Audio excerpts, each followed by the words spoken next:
Halo semuanya, kembali lagi bersama dengan Spartan Trader Indonesia. Sekarang kita akan mau belajar mengenai indikator Fibonacci. Fibonacci retracement. Fibonacci itu angka-angka yang diyakini memiliki golden ratio di mana harga-harga yang lagi pullback atau lagi naik itu mengikuti dari golden ratio di wave price sebelum-sebelumnya. Oke, saya kasih contoh aja ya biar nggak usah bingung ya. Di sini, nah ini saya ngambil yang Fibonacci retracement. Bagaimana menariknya?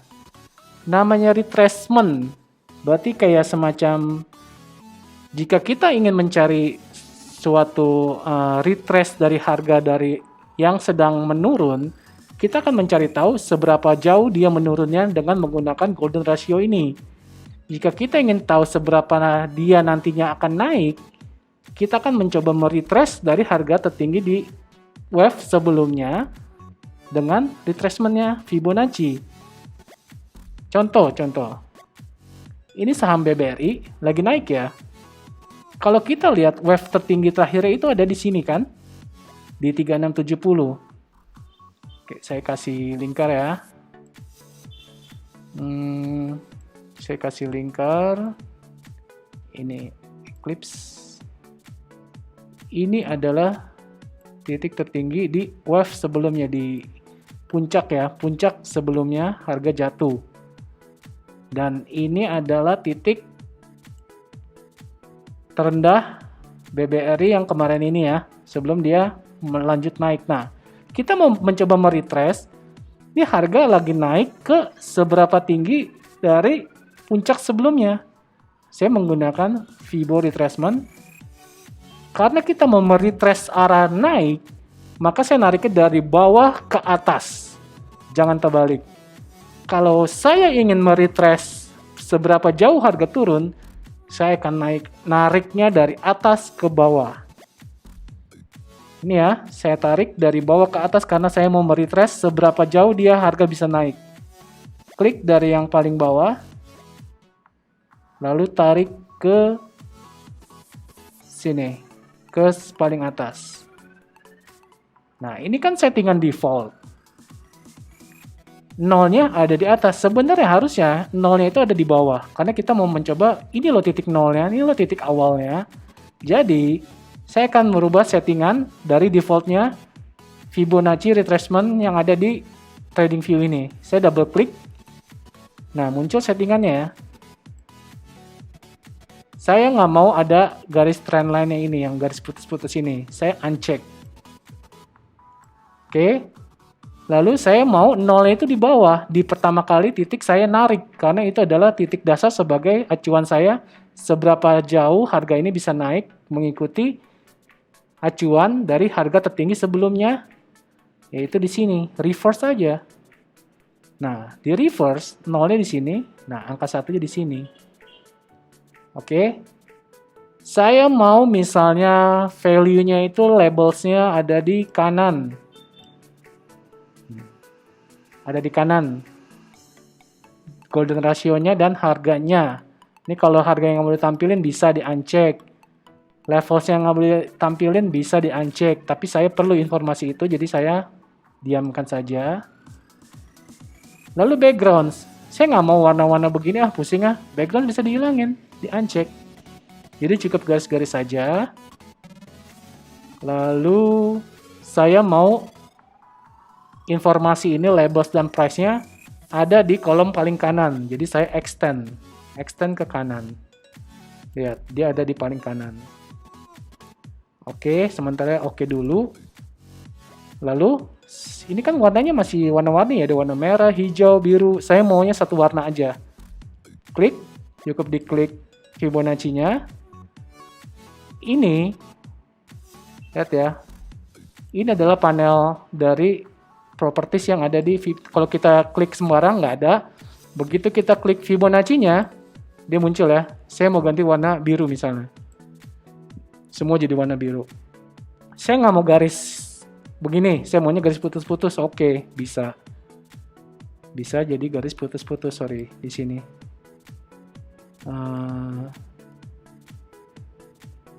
Di settingan, nah ini bisa dash, bisa dot.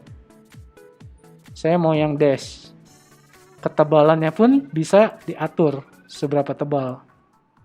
Saya mau yang tipis saja. Oke, cukup.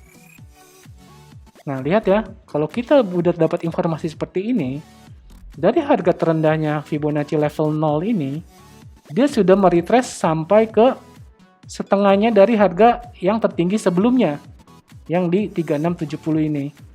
Artinya, dia trennya memang menguat, bahkan sudah melewati dari setengahnya. Biasanya kalau yang memang hanya kenaikan yang nggak kuat, dia tuh biasanya hanya sampai di 0,382. Misalnya dia naik ke sini, lalu dia nge-retrace turun lagi, pullback lagi. Lalu mungkin dia bisa naik lagi ke 0,5. Tapi ternyata nantinya dia malah turun lagi sampai ke dasar. Jadi kalau misalnya dia bisa sampai nembusin level 0,5, bahkan tembusin ke level 0,6, sorry ini saya hapus. Andaikan dia ternyata bisa menembus sampai ke level melewati 0,618, artinya dia memang bisa cenderung untuk bisa lebih naik lagi, bahkan melewati si level satunya ini. Tapi ketika nanti harganya ternyata memang jatuh di bawah level 0-nya, garisan ini sudah tidak valid dan wajib diperbaharui. Karena begitu sudah jebolin level 0, garisan Fibonacci itu harus diperbarui lagi. Oke, ini saya hapus dulu.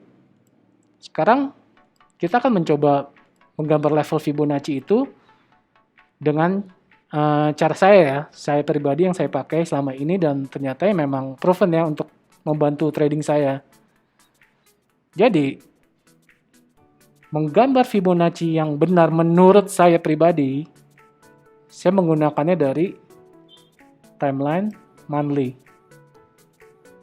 Dari timeline monthly yang paling besar, kita secara kasat mata kelihatan ya, titik tertinggi dan titik terendah. Titik tertinggi, titik terendah. Bagaimana cara ngingetinnya?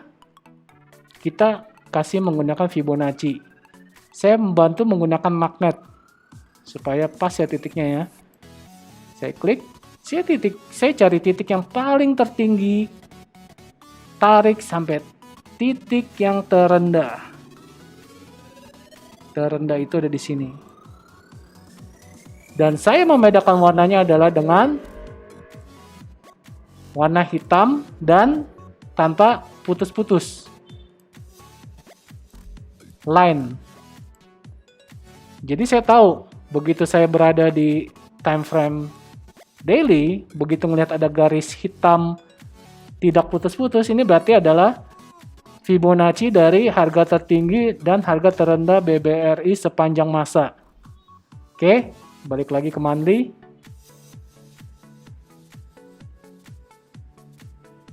Sekarang, karena harga sedang lagi menurun ya BBRI, kalau kita lihat dari chart monthly-nya, dari harga tertinggi tanggal 2 Januari sampai harga terendahnya itu sekarang, ini ada titik terendah shadow-nya ya.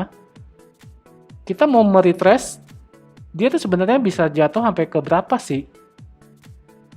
Nah, ini saya akan tarik lagi, tetap di time frame monthly ya. Saya tarik lagi dari sini sampai ke bawah yang dia titik di sini, misalnya ya. Cuma bedainnya saya adalah dengan tetap warna hitam sebagai monthly, tapi kali ini saya dengan garis dashed line. Jadi di time frame monthly, kita ada 2 kali menarik Fibonacci, yaitu titik tertinggi dan titik terendah sepanjang sejarah BBRI, lalu Fibonacci retracement dari harga tertinggi ke harga terendah di lembah sebelumnya. Jadi kalau kita lihat ya di sini ya, ini sudah bisa bercerita. Coba kita lihat ke daily. Lihat ya, ada garis Fibonacci yang line, ada garis Fibonacci yang garis-garis putus dan warna hitam. Artinya dua-duanya mewakili dari time frame monthly. Lihat ya, di sini aja dia sudah bisa bercerita. Dia mantul di sini. Artinya memang kuat karena monthly. Di level 0,5 dia sempat mantul.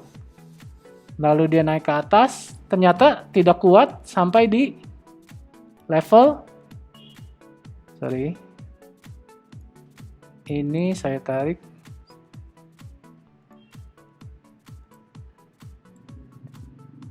Satu, dua. Nah, ketika dia mantul di level Fibo 0,5, dia naik, tapi ternyata tidak bisa menembusi level 0,2 dari Fibonacci monthly yang dari puncak tertinggi dan puncak terendah sepanjang sejarah BBRI. Kemudian dia turun ke sini. Sebenarnya di sini ada support ya. Dia ketika turun di sini ternyata tidak kuat. Dia lanjut jebol ke level Fibonacci yang 0,7 dari yang putus-putus, garis putus-putus. Ternyata dia di sini ada reaksinya ya. Dia sempat jebol, tapi dia jadi naik lagi sekarang. Sekarang bahkan nembusin level 0,6 yang garis putus-putus. Jadi dari sini bisa ketahuan resist terdekatnya mana? Ya ini, yang 3020, level 0,382. Jika di kemudian nantinya ternyata harganya bisa menembus dari 0,382, artinya memang harga BBRI bisa menguat terus. Oke, ini saya hapus lagi, karena belum selesai kita narik Fibonacci-nya ya, baru di time frame monthly. Saya hanya kasih contoh aja. Sekarang kita masuk ke time frame weekly.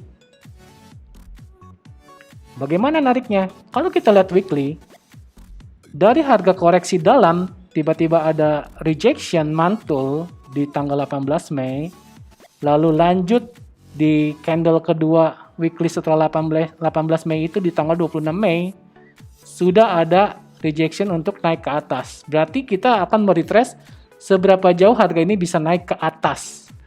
Jadi nariknya dari bawah ke atas di weekly. Saya ngambil dari titik yang paling bawah, saya aktifkan lagi magnetnya. Di titik paling bawah, lalu tarik ke titik paling atas. Warnanya saya ganti magenta, putus-putus, sebagai penanda bahwa ini adalah tarikan Fibo weekly. Ya, lalu kita balik lagi ke daily. Lihat ya, di candle terakhir ini BBRI sudah menembus Fibo monthly dan weekly. Ya, artinya memang dorongannya kuat sekali ya untuk uptrend dari harga ini, dari harga BBRI ini.